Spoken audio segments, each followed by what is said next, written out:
पल पल न्यूज के न्यूज रूम से मैं हूं आपके साथ नदीम अकरम। उत्तर प्रदेश में अगर बात की जाए 2022 के चुनावों की, तो किस आधार पर भारतीय जनता पार्टी वोट मांगने वाली है? सबसे पहले सबसे बड़ा हथियार राम मंदिर का है।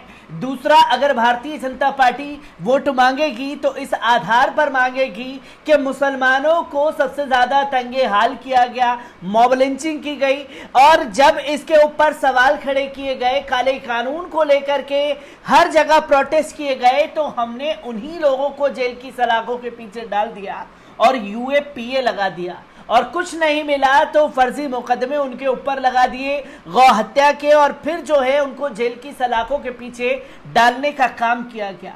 और अगर अब वोट मांगा जाएगा खासतौर पर 2022 के लिए, तो एक मुद्दा है जनसंख्या नियंत्रण का, जहां असम के मुख्यमंत्री तो सीधे तौर पर मुसलमानों को इसका जिम्मेवार बता रहे हैं, पर सीएम योगी आदित्यनाथ उनसे एक कदम आगे निकलते हुए ड्राफ्ट ले आए, और ड्राफ्ट लाते ही ये कहा गया कि जो 2 से अधिक बच्चे पैदा करेगा उसको सरकारी सब्सिडी छीन ली जाएगी, यानी कि उसे सरकारी जॉब नहीं मिल सकती। और दूसरा जो सबसे बड़ी बात कही गई कि वो चुनाव भी नहीं लड़ सकता है। पर जो ड्राफ्ट योगी सरकार लेकर के आई है, उस ड्राफ्ट पर ही सवाल खड़े कर दिए। घबराइए मत, कोई मुस्लिम तंजीम सामने नहीं आई है। योगी के 2 बच्चे के ड्राफ्ट को लेकर के खुद उन्हीं के वीएचपी यानी कि विश्व हिंदू परिषद में 2 फाड़ होते हुए योगी सरकार के स्टेटमेंट को लेकर के नजर आ रहा है। और इसी के साथ साथ रविश कुमार ने भी कई सारे सवाल जो हैं वो खड़े कर दिए हैं योगी सरकार पर। इससे ज्यादा ना बात करते हुए आपको बता दूं कि विश्व हिंदू परिषद का योगी सरकार के इस स्टेटमेंट पर क्या कहना है, एक बार इस पर नजर डालते हैं। आपको बता दूं कि उत्तर प्रदेश के राज्य विधि आयोग की ओर से तैयार किए गए जनसंख्या नियंत्रण विधेयक पर विश्व हिंदू परिषद और कुछ अन्य पॉपुलेशन एक्सपर्ट संस्थानों ने सवाल उठाए हैं। यूपी सरकार की ओर से तैयार विधेयक में 2 से ज्यादा बच्चों वालों को सरकारी नौकरियां और योजनाओं से बाहर करने का प्लान है। वहीं 2 से कम बच्चे वाले लोगों को इंसेंटिव देने की बात कही जा रही है। इस पर ही विश्व हिंदू परिषद ने सवाल उठाया है। विहिप के अंतर्राष्ट्रीय कार्यकारी अध्यक्ष आलोक कुमार ने कहा है कि एक बच्चे की नीति में समाज में आबादी का असंतुलन पैदा होगा। उन्होंने कहा कि सरकार को इसके बारे में सोचना चाहिए, क्योंकि इससे आबादी में नेगेटिव ग्रोथ होगी। इसी के साथ साथ सोमवार को वीएचपी की ओर से लिखित में विधि आयोग को आपत्ति सौंपी जा सकती है। इसमें बिल के ड्राफ्ट में एक बच्चे वाले लोगों को इंसेंटिव देने का प्रावधान हटाने की मांग की जाएगी। विश्व हिंदू परिषद के अलावा भी लैंगिक और जनसंवाद के एक्सपर्ट्स ने सरकार की ओर से तैयार विधेयक पर सवाल उठाए हैं। पॉपुलेशन फाउंडेशन ऑफ इंडिया की एग्जीक्यूटिव डायरेक्टर पूनम मुतरेजा ने कहा कि देश या दुनिया का कोई भी डेटा ये नहीं कहा है कि भारत या फिर यूपी में जनसंख्या विस्फोट हो रहा है। तो वहीं आपको बता दें, यही नहीं, मुतरेजा ने कहा कि भारत में टोटल फर्टिलिटी रेट में कमी आई है। 1992 से 93 में भारत में फर्टिलिटी रेट 3.4 था, जो 2015-16 से घटकर 2.2 ही रह गया है। नेशनल फैमिली हेल्थ सर्वे के मुताबिक देश भर का औसत जो है वो 2.2 था, जबकि यूपी में 2.7 था, जो देश भर के मुकाबले अधिक है। हालांकि एक्सपर्ट का कहना है कि 2025 तक उत्तर प्रदेश में आबादी की ग्रोथ का औसत राष्ट्रीय स्तर के बराबर ही हो जाएगा। यूपी सरकार की नीति को लेकर महिला एक्सपर्ट ने भी चिंता जताई। मुतरेजा ने कहा कि यूपी सरकार की ओर से पुरुषों और महिलाओं की नसबंदी की प्रोत्साहित किया जा रहा है, लेकिन आमतौर पर फैमिली प्लानिंग के उपायों का बोझ महिलाओं पर ही दिया जाता है।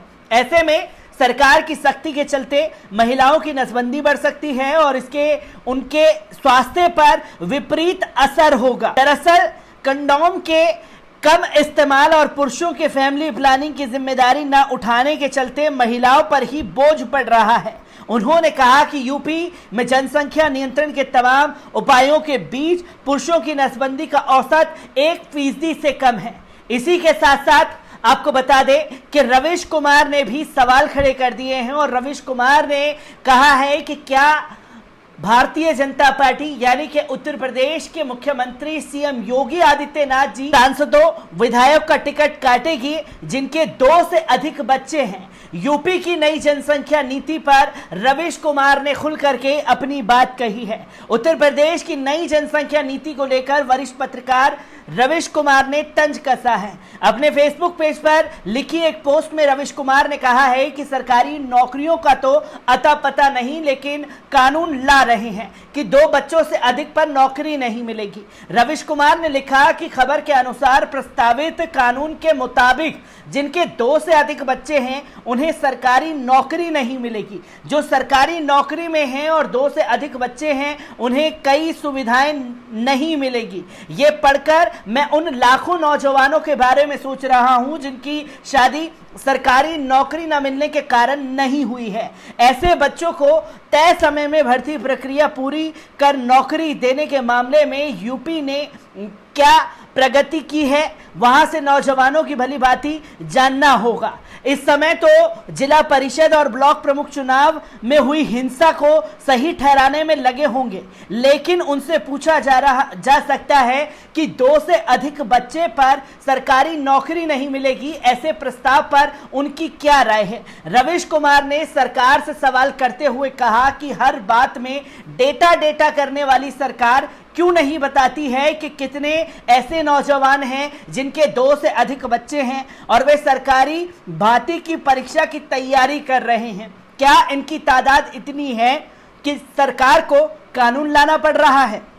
दूसरा, कुछ ऐसे नौजवान तो होंगे ही जो कई सालों से अपनी भर्ती की प्रक्रिया पूरा होने का इंतजार कर रहे हैं। इनमें से कितने हैं जिनके 2 से अधिक बच्चे हैं? लोग पहले से सरकारी सेवा में हैं और जिनके 2 से अधिक बच्चे हैं उन्हें प्रताड़ित करने का कोई तुक नहीं बनता है। आपको बता दें कि रवीश कुमार ने तंज कसते हुए कहा कि क्या बीजेपी ऐसे सांसदों और विधायकों के टिकट काट देगी जिनके 2 से अधिक बच्चे हैं? तो अपनी राष्ट्रीय कार्यकारिणी में प्रस्ताव पास कर दिखा दे। आप देखेंगे कि जब भी ऐसे कानून की बात होती है अपने नेताओं को रियायत दी जाती है। पंचायत का चुनाव नहीं लड़ सकेंगे, जब पंचायत का चुनाव नहीं लड़ सकेंगे तो फिर विधानसभा और लोकसभा का चुनाव क्यों लड़ेंगे? राज्यपाल क्यों बना रहे हैं? क्या सरकारी नौकरियों में इस आधार पर वर्गीकरण किया गया है?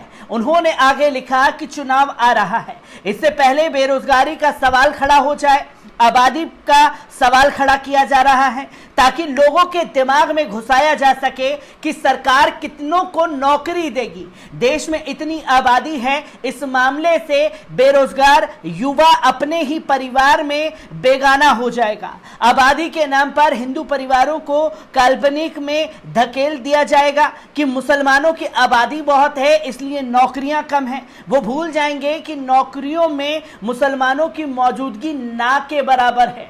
सरकारी नौकरियों में रवीश कुमार ने खुल करके कहा कि मुसलमानों की जो भर्ती है, मुसलमानों को जो नौकरियां मिल रही हैं वो ना के बराबर है। इसी के साथ साथ रवीश कुमार ने उत्तर प्रदेश की योगी सरकार को घेरते हुए कहा कि जो सरकार युवाओं को नौकरी दे पा रही है वो कानून ला रही है कि 2 से अधिक बच्चे होंगे तो नौकरी नहीं देंगे। लग रहा है कि जिनके कोई बच्चे नहीं हैं उनकी नौकरियों के लिए यूपी सरकार ने काउंटर खोल रखा है।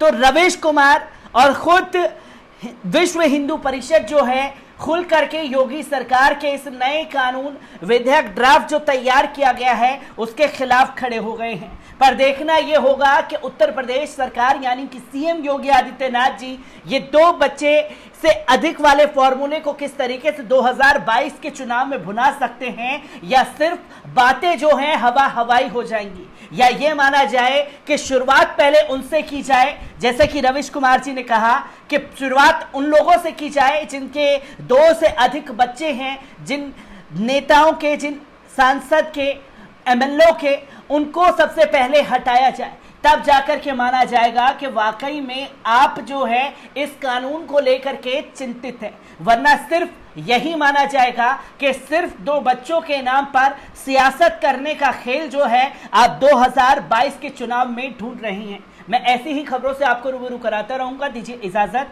शुक्रिया।